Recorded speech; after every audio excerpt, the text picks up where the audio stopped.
Mending baterai besar atau update OS 6 tahun?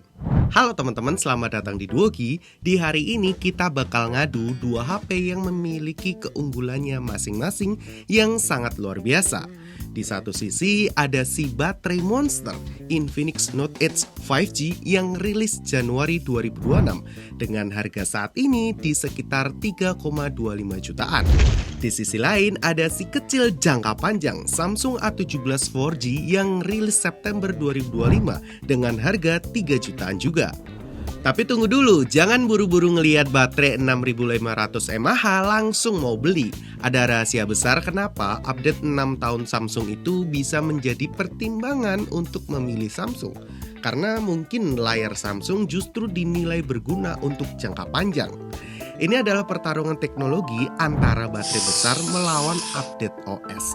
Banyak yang nggak tahu kalau perbedaan ini dapat mempengaruhi pengguna di penggunaan HP dalam sehari-hari tentunya. Ada bedanya dan yang mana yang lebih cocok buat kalian. Kita akan bahas tuntas semuanya dalam video ini ya. Jadi pastiin buat kalian nonton sampai habis. Kita mulai dari desain ya. Di sini Infinix Note Edge 5G menang telak sih menurutku ya. Karena desainnya tuh mirip banget dengan iPhone 17 Pro. Kalau dipegang ya feel-nya tentu beda, nggak se-iPhone Note 60 kan. Tapi ini desainnya mirip kok dengan iPhone 17 Pro. Kalau kalian pengen rasain ipong-ipongan kayaknya HP ini juga cocok. Cuman kalau kalian ingin ngerasain reverse wireless charging di sini belum bisa. Karena dia cuman support di bypass sama revert by kabel aja nih. Terus pilihan warnanya juga ada silver, black, green sama blue aja. Kalau ngomongin tentang ketahanan sih dia udah IP65. Terus nah itu dia. Itu untuk Infinix Note Edge 5G. Sedangkan kalau di Samsung A17 yang 4G sendiri ini agak lebih ke main aman sih. Karena desainnya tuh kayak simple aja. Terus menurutku pribadi ini kayak main aman banget sih. Kalau dibilang cakep atau enggak buat kalian yang suka dengan desain yang simple akan suka dengan yang seperti ini. Tapi kalau kalian perhatiin bagian depannya, ini layarnya bener-bener bezelnya setebal itu. Apalagi adanya tambahan notch yang menurut kami di tahun 2026 ini enggak banget. Kalau dibandingin dengan yang Note Edge sendiri kan dia curve. Terus juga layarnya edge. Setipis itu untuk bezelnya. Tapi balik lagi untuk desain ke kalian yang nentuin. Ngomongin soal layar, sebenarnya keduanya pakai panel yang hampir mirip sih. Kalau Note Edge sendiri kan dia pakainya AMOLED 6,78 inch dengan refresh rate 120Hz yang mulus banget. Sedangkan Samsung A17 sendiri dia itu pakainya Super AMOLED. Kalau secara kualitas memang Super AMOLED lebih bagus. Tapi dia refresh rate-nya cuma dikasih 90Hz. Jujur, kalau dipakai personal dia itu nggak akan kerasa. Tapi kalau kalian bener-bener bandingin dua HP ini dijejerin, ya beda untuk kemulusannya. Tapi Samsung punya satu keunggulan fisik nih ketimbang Note Edge sendiri, yaitu di bagian perlindungan kaca depannya. Kalau Note Edge kan pakainya 7i ya, Corning Gorilla Glass 7i. Kalau di Samsung A17 dia tuh pakainya yang Victus Plus. Jadi kalau urusan ketahanan layar malah Samsung jauh lebih kuat nih. Kalau kegores atau ketekan, dia itu lebih kuat ketimbang si Note Edge sendiri. Sebelum kita bahas lebih jauh lagi, saya pengen bahas sedikit nih tentang panelnya ya. Kita sekarang bahas tentang panelnya yang digunakan oleh kedua HP ini. Yaitu Samsung tuh menggunakan Super AMOLED dengan 90Hz yang kualitasnya nggak main-main sebenarnya. Ada alasan khusus kenapa Samsung tuh ngasih menggunakan 90Hz-nya tadi. Jawabannya ada di kualitas panelnya tentunya. Dan Samsung tuh menekan harga produksinya yang mahal itu.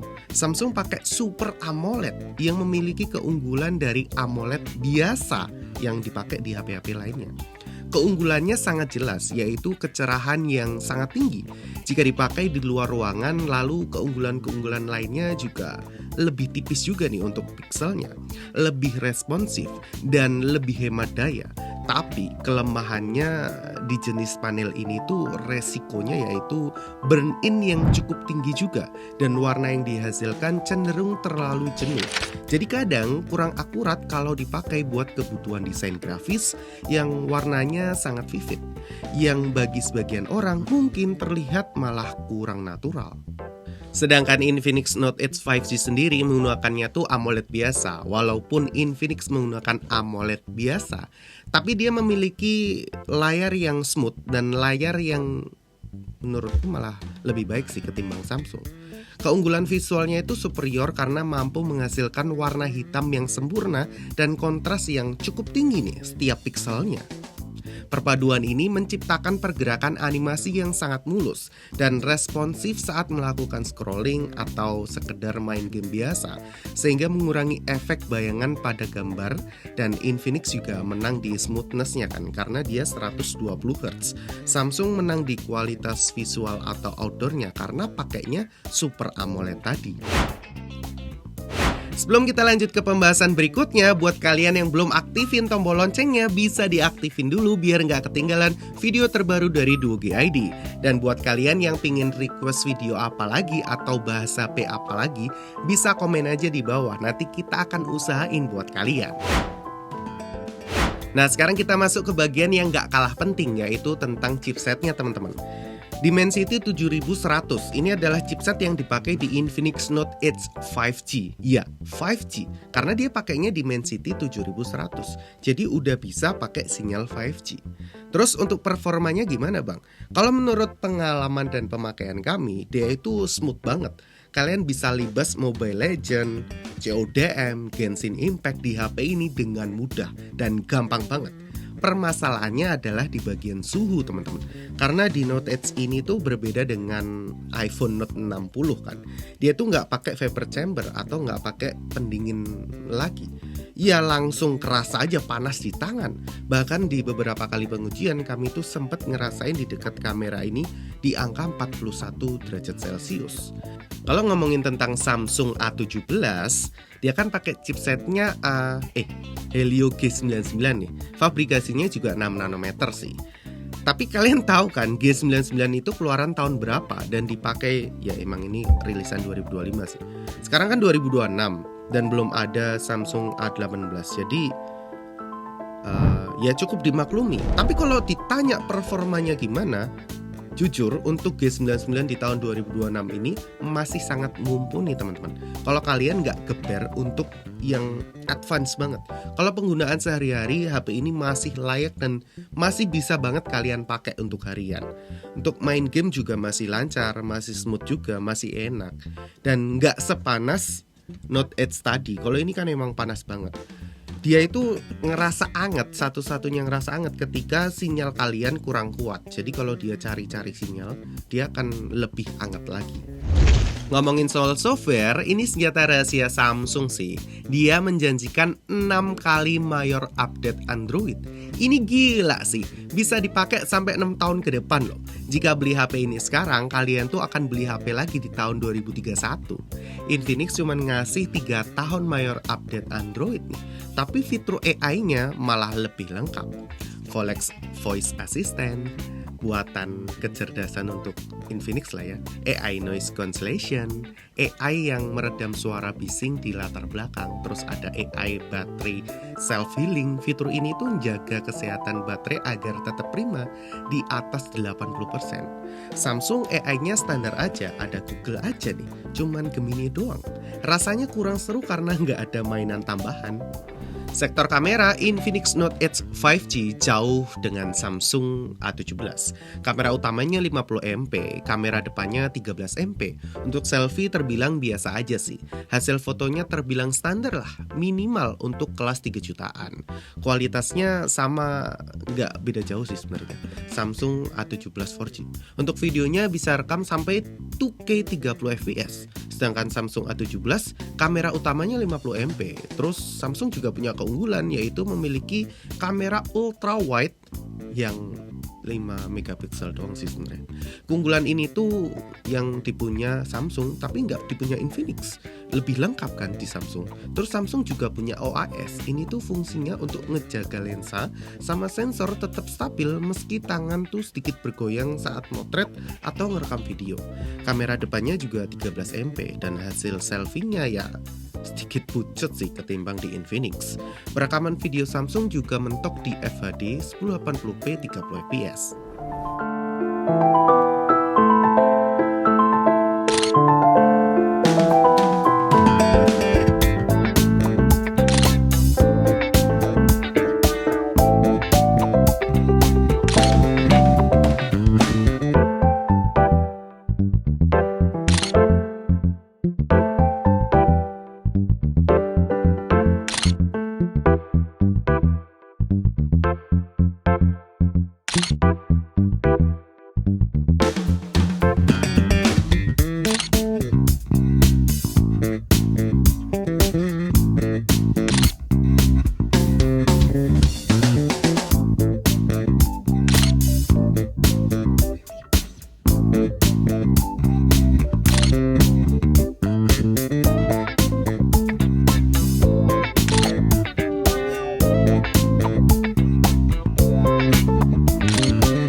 Oke, kali ini kita coba. Di sebelah kanan saya sudah ada Infinix Note Edge dan di sebelah kiri saya sudah ada Samsung A17. Kali ini teman-teman boleh nilai sendiri hasil perekaman video kedua HP ini gimana nih menurut teman-teman. Keduanya sama-sama menggunakan 1080 dengan 30 fps. Nah, untuk Infinix Note Edge sendiri sudah ada fitur stabilizer, sedangkan Samsung A17 tidak ada fitur sama sekali yang bisa diotak-atik ya, kecuali untuk resolusi dan flashlight-nya saja. Oke, jadi gimana menurut teman-teman? Kita masih ada di bawah cahaya, apakah videonya bagus, terlihat dengan jelas? Dan untuk audionya teman-teman juga boleh nilai sendiri ya. Kali ini kita coba untuk menjauh lagi dari cahaya, apakah akan bagus untuk hasil perekaman videonya? Ayo teman-teman, kita coba ya. Nah, teman-teman kalau mau kasih pendapat di kolom komentar boleh banget langsung tulis aja gimana hasilnya. Teman-teman lebih mending Samsung A17 atau Infinix Note Edge. Teman-teman boleh kasih pendapat kalian langsung ya. Nah, ini kita sudah sangat-sangat jauh dari cahaya, hanya ada sekitaran ini dan hujan. Teman-teman bisa nilai sendiri aja. Oke teman-teman, kali ini kita coba untuk perekaman video kamera depan dengan kedua HP ini. Ada Infinix Note Edge di sebelah kanan saya dan juga Samsung A17. Nah, gimana nih menurut teman-teman? Saya masih ada di bawah cahaya, di bawah lampu persis ini. Jadi menurut teman-teman bagus yang mana nih? Sekarang kita coba agak menjauh ya dari cahaya. Ini kebetulan juga lagi hujan, jadi harus pelan-pelan. Oke, ini mulai agak sedikit lebih gelap ya kalau saya lihat dari screennya. Nah, untuk audio juga teman-teman boleh nilai sendiri gimana nih hasilnya keduanya. Apakah hujannya terdengar dengan jelas? Apakah suara saya juga terdengar dengan jelas? Teman-teman boleh langsung tulis aja di kolom komentar ya teman-teman. Sekian. Terakhir, fitur pendukung. Di sini Infinix ngelibas abis Samsung. Infinix tuh punya baterai 6500 mAh dengan 45 watt charging. Plus fitur bypass dan reverse charging. Samsung baterainya 5000 mAh dengan 25 watt aja. Pengecasannya tuh terbilang biasa aja dan ya apa adanya. Yang paling fatal menurut saya adalah speakernya teman-teman. Infinix tuh udah stereo by JBL. Suaranya enak buat nonton dan main game. Nggak mendem gitu. Samsung A17 masih mono speaker. Dengan suara yang cukup besar sih sebenarnya. Tapi kalau speaker bawahnya itu ketutup tangan pas main game ya udah suaranya bakal ngilang gitu aja. Dan nggak nyaman banget ketika kalian ngajak untuk nonton film.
Fingerprint Infinix juga udah di bawah layar atau under display kan. Samsung masih di samping nih atau side mount. Hanya Samsung punya slot micro SD. Ini kelebihan sih. Jadi lebih fleksibel untuk storage-nya. Sedangkan Infinix ya nggak punya. Jadi ya harus terima storage kalian segitu-segitu aja. Untuk konektivitas dan sensor, keduanya super lengkap sih. NFC ada, Bluetooth versi 5.4 untuk Infinix dan 5.3 untuk Samsung. Sensor lainnya seperti akselero, kompas, keduanya juga ada. Namun proximity dan gyro hanya ada di Infinix. Samsung tuh hanya virtual aja, virtual sensing proximity.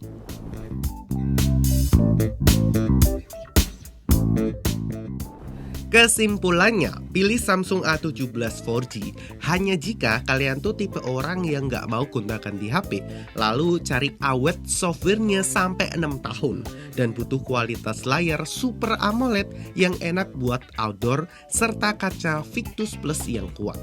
Brand Samsung ini memang memberikan ketenangan sih buat jangka panjang. Tapi, kalau kalian cari pengalaman pakai HP yang punya baterai spek badak, terus kuat untuk dipakai seharian lebih, pilih Infinix Note Edge 5G aja.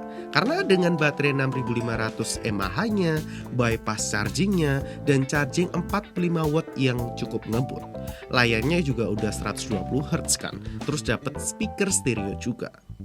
Kalau pribadi, saya pilih mana? Saya sih pilih Infinix karena baterainya yang cukup awet dan udah mirip dengan HP daily driver saya, yaitu iPhone 17 Pro Max. Kalau kalian pilih yang mana? Coba komen di bagian bawah ya. Terima kasih sudah ngikutin dari awal hingga akhir video. Saya Feven Michael dari Dogi, pamit undur diri.